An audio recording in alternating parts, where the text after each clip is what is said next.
Bonjour et bienvenue à tous, bienvenue sur le plateau de Direct Gestion. Le débat, comme tous les matins, 9h30 à 10h, deux experts pour nous accompagner, commenter l'actualité économique et financière. Ce matin, on va parler beaucoup de sociétés et notamment de valorisation, comment valoriser des sociétés, des cotés, des non-cotés. On va voir tout ça avec nos deux experts. Marie Ballorin, directrice du développement France et Belgique d'Acatis. Bonjour Marie. Bonjour Fabrice. Et Jean-David Haas, le directeur général de Nextage AM. Bonjour Jean-David. Bonjour. Bon, comme d'habitude, en petite tradition, on rebondit sur l'édito sur le pétrole ce matin. Pour les sociétés pétrolières, c'est un peu compliqué en ce moment. Est-ce que les gérants d'Acatis misent sur l'or noir, Marie? Alors, ils misent sur rien, parce qu'ils ne font jamais de paris. On est des purs sélectionneurs de valeurs fondamentaux. Ça veut dire qu'on n'investira jamais dans une société parce que le ministre de l'énergie saoudien a dit quelque chose sur le pétrole. Voilà. En revanche, ce qui peut arriver, c'est que ce qui commence à intéresser nos gérants, c'est si on commence à avoir des sociétés qui font faillite. Parce que ça va créer de la volatilité, ça va créer de la tension. Les gérants value aiment bien parce que ça veut dire que ça va décoter certaines sociétés. Et à ce moment-là, ça peut nous intéresser. Ou alors s'il y a un mouvement de panique, ça on préfère encore, c'est encore mieux. Ça veut dire qu'on peut faire ses soldes à bon prix de bonnes sociétés. Ah, vous repaissez de la volatilité des marchés qui crée des opportunités. Ah, ben, comme dit Warren Buffett, il faut être prudent quand le marché ne l'est pas, mais il faut justement investir quand le marché est trop prudent ou qu'il a peur. Oui, et c'est quand la mer est basse qu'on voit qu'il nage sans maillot. Voilà, exactement. Et c'est pas toujours très beau. Voilà. Jean-David, pour vous, vous êtes spécialiste du côté mais aussi du non-côté. Est-ce qu'on est en pleine COP21? Il y a des sociétés peut-être émergentes, des clean tech, des biotech, on en parle beaucoup en ce moment, qui sont à même peut-être de remplacer enfin cet or noir. Et d'ailleurs, est-ce qu'il va être remplacé? Parce que quand les prix baissent, finalement, on a moins besoin de le remplacer. Alors, vous avez plusieurs questions dans votre question. Alors, les clean tech, les medtech, vous intéressez? Sur les clean tech, nous on pense qu'il y a un très beau marché pour toutes les entreprises qui sont capables de réduire les dépenses énergétiques. Et donc on a fait, il y a 5 ans, un investissement dans une société qui s'appelle Greenflex, qui est une société qui a connu une croissance exceptionnelle, puisque en 6 ans, elle est passée de 0 à cette année plus de 100 millions d'euros de chiffre d'affaires, qui s'est spécialisée dans les réductions de dépenses énergétiques pour les grands groupes. Vous savez que les grands groupes sont très énergivores, dans les médias, dans la banque, dans la finance, même dans les transports. Il y a beaucoup de demandes d'énergie et souvent ils ne gèrent pas très bien ce poste et donc on est là pour les aider à réduire leurs dépenses. Donc Greenflex, c'est un investissement, c'est une société qui est cotée ou pas? Qui est non cotée, mais nous on aimerait bien un jour qu'elle puisse continuer ses développements, pourquoi pas en bourse, parce que c'est une société qui le mérite. Bon, on s'y intéressera. Alors justement, on va préciser un petit peu vos deux activités. On commence par Acatis. Marie, parlez-nous de cette société, une société de gestion allemande, Oui. pas aussi connue que les, on va dire, les grosses sociétés françaises, mais qui gagne à être connue parce que justement, au cœur d'Acatis, il y a de la gestion value. Alors Acatis Exactement. et la gestion.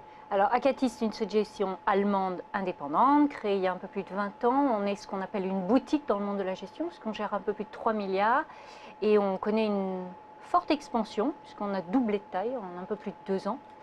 Et c'est surtout dû au fait que le fondateur d'Acatis, le docteur Leber, a très bien su s'adapter, c'est le monsieur qui est sur la droite, a très bien su s'adapter au marché. En 2008, il a compris que si on faisait que de la gestion action, ça pouvait mettre en péril la société. On ne savait pas très bien où on allait en 2008.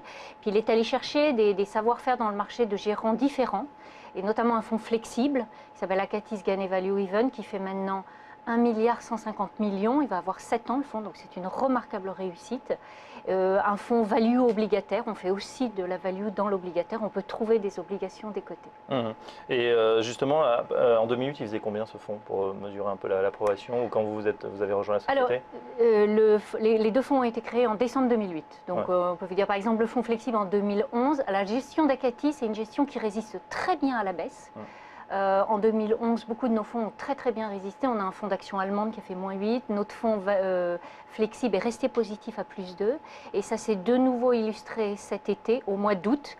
Les gérants attendaient cette baisse. Ça semble un peu bizarre peut-être de dire ça, mais le gérant value est un gérant un peu contrariant qui attend des baisses justement pour pouvoir acheter des valeurs de très bonne qualité à des prix moins élevés, parce que pour lui, c'est un meilleur futur dans son portefeuille, un meilleur rendement dans son portefeuille.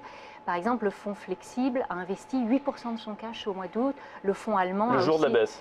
Le 24 août Le 24 notamment, août. il a investi 8%. Il avait investi avant. Et le fonds de valeurs allemandes aussi a beaucoup investi au mois d'août. On précise juste investisseur value pour ceux qui nous regardent. C'est vrai que c'est une notion. Bon, Oui. Alors value, on ne le Qu'est-ce que traduit ça veut jamais. dire Ça veut dire valeur. Ouais. Ça veut dire déterminer la véritable valeur d'une société. Benjamin Graham, qui a créé cette notion de gestion value, c'est un professeur de finance de Columbia des années 20, pense que les marchés ne sont pas efficients à tout moment et donc que chaque société a deux valeurs, un cours boursier, qui est celui que vous allez voir, et sa véritable valeur, sa fair value, sa valeur intrinsèque, qui est une valeur qu'on va reconstituer par une analyse approfondie. Et nous, ce qui nous intéresse, c'est de trouver des sociétés qui sont sous-évaluées par le marché. Où il y a un décalage, pour combler le décalage. Une inefficience. Inefficient, donc ça c'est pour les sociétés cotées, donc il y en a pour des... Comment on fait, Jean-David Haas, pour les sociétés non cotées? Parce que là, il n'y a pas de prix, ou il y a le prix peut-être des premiers, des early investisseurs, ceux qui sont rentrés dans le capital, peut-être celui du fondateur. La clé dans le non-coté, c'est d'abord trouver des très bons entrepreneurs qui ont envie de s'associer avec vous, parce que les bons entrepreneurs ont le choix. L'argent, il y en a un peu partout, et en fait, c'est eux qui nous choisissent.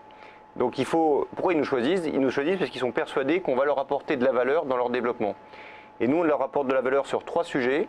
Un, on les aide à développer leur groupe à l'international. On a développé depuis 14 ans un vrai savoir-faire pour accompagner des PME françaises à l'étranger, et c'est pas toujours facile. 2, on les aide aussi à réfléchir à leur équipe. Parce que souvent, le problème des PME françaises, c'est qu'elles sont trop petites et trop dépendantes d'une ou deux personnes. Et donc, on les aide à attirer des talents qui s'embêtent un peu dans les grandes maisons, dans les grands groupes, et qui sont les piliers de la croissance de demain de ces PME. Et puis, le troisième vecteur, c'est que souvent en France, c'est un peu le pays, ce que j'appelle le pays des mille et un fromages. C'est qu'on a plein de toutes petites PME qui se font concurrence l'une entre elles dans des régions. Et on les aide aussi à consolider et à rapprocher. Il y a un concurrent, mais aussi peut-être un partenaire. C'est à un moment donné, quand vous êtes à Brest et que vous avez votre concurrent en face de vous à Vannes, peut-être que c'est intéressant de s'associer pour avoir une entreprise plus grosse. Et c'est vrai que ce n'est pas toujours dans la culture des entrepreneurs de la génération précédente. En revanche, aujourd'hui, vous voyez l'émergence de managers entrepreneurs qui ont compris que leur marché n'était plus seulement la France, mais l'Europe, voire le monde. Et donc, ils ont besoin de rassembler les énergies pour y arriver. La taille des entreprises sur lesquelles vous prenez un ticket, est-ce que c'est vraiment early stage, c'est-à-dire vraiment l'idée un petit peu étoffée avec un business plan juste, ou c'est déjà en production, il y a déjà du chiffre d'affaires? On fait du capital développement, pas du capital risque. Donc on veut un modèle économique qui marche déjà. Donc généralement, les entreprises font minimum 5 à 10, voire 15 millions d'euros de chiffre d'affaires.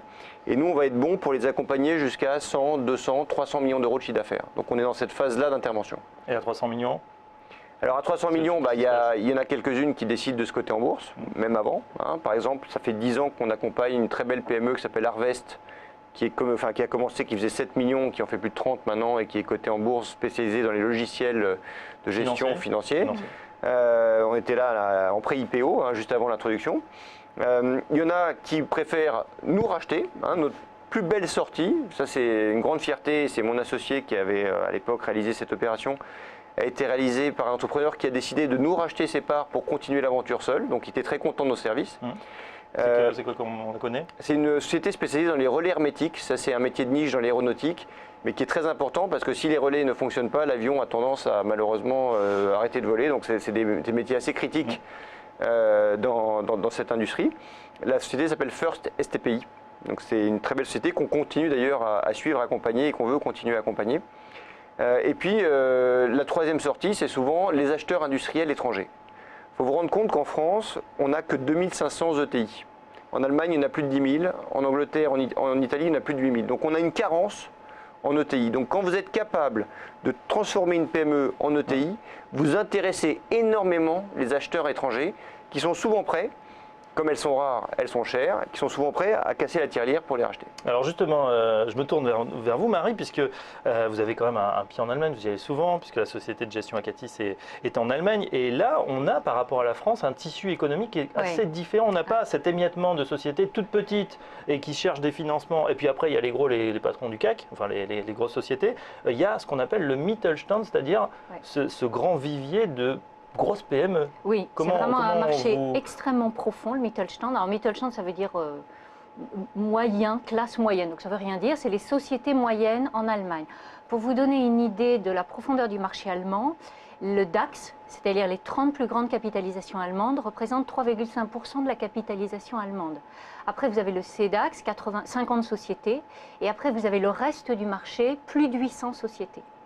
Et pour vous donner donc une autre idée, les sociétés du DAX génèrent à peu près 1,2 trillion d'euros de revenus. Les sociétés du Mittelstand, 2,1. Elles emploient 69% de la population qui travaille.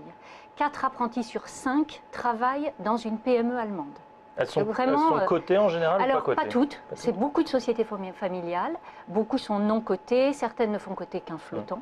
Et pour vous donner enfin un chiffre de la profondeur de ce marché, si on considère les sociétés qui sont global market leaders, donc leaders dans des marchés de niche pour la plupart, il y en a plus de 1300 en Allemagne. Le deuxième pays qui vient après, c'est les États-Unis avec 366 sociétés et le Japon avec 220. Ah oui. Mais c'est vraiment des sociétés qui sont leaders dans des marchés de niche. La feuille 21-29-7, blanche, pas noire, pas rouge. Ouais, vous voyez, c'est pas un mythe du coup. C'est pas un mythe, la société voilà, qui fait des boulons mais extrêmement précis. Exactement. Ou des machines-outils et qui en vend partout dans le monde mais qui est en Allemagne, ça existe. Oui. Un chiffre, hein, pareil sur les ETI, là c'est un petit peu plus petit les ETI. Comment on définit ça? J'ai trouvé dans la présentation du FCPI Next Stage Cap 2020, 4600 ETI en France, 10 000 en Angleterre, 12 500 en Allemagne, hein, la France loin derrière l'Allemagne et le Royaume-Uni. ETI, c'est quoi? C'est en dessous de la PME? Alors l'ETI, c'est au-dessus de la PME, c'est vraiment l'entreprise de taille intermédiaire qui n'est pas encore une grande entreprise. Mais ce qu'on ne voit pas dans votre graphique, c'est que les ETI allemandes sont beaucoup plus grosses que nos ETI françaises. Donc non seulement il y en a moins, mais en plus elles sont, entre guillemets, plus petites, plus fragiles. Nous, notre métier, c'est de construire justement le Mittelstand français qui nous manque, qui nous fait défaut. Et donc pour ça, il faut de l'argent et du temps.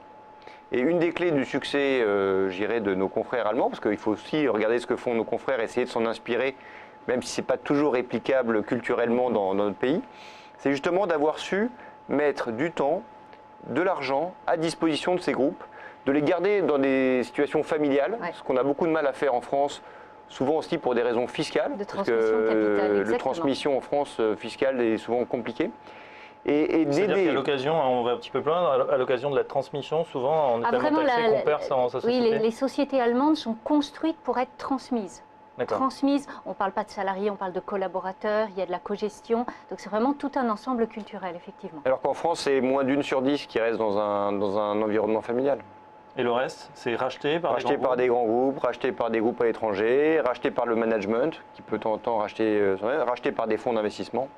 Donc c'est vrai que on essaye vraiment d'accompagner et on a développé des solutions pour ces entrepreneurs familiaux qui veulent rester en famille et qui ne veulent pas justement céder aux sirènes de l'étranger ou de l'international.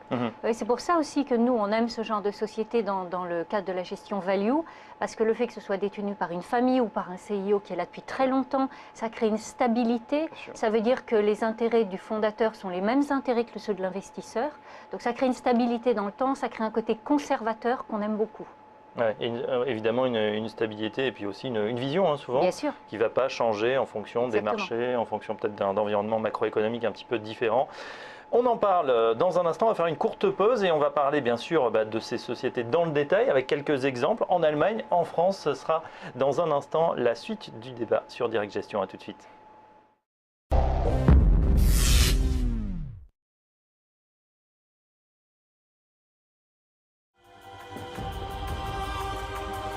Quand on aime l'action, on se lance sans la moindre hésitation, le plus simplement du monde.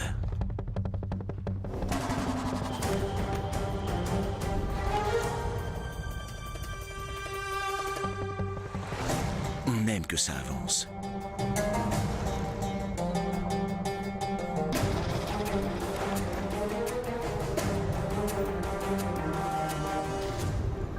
Mais pas à n'importe quel prix. Et on en veut toujours plus.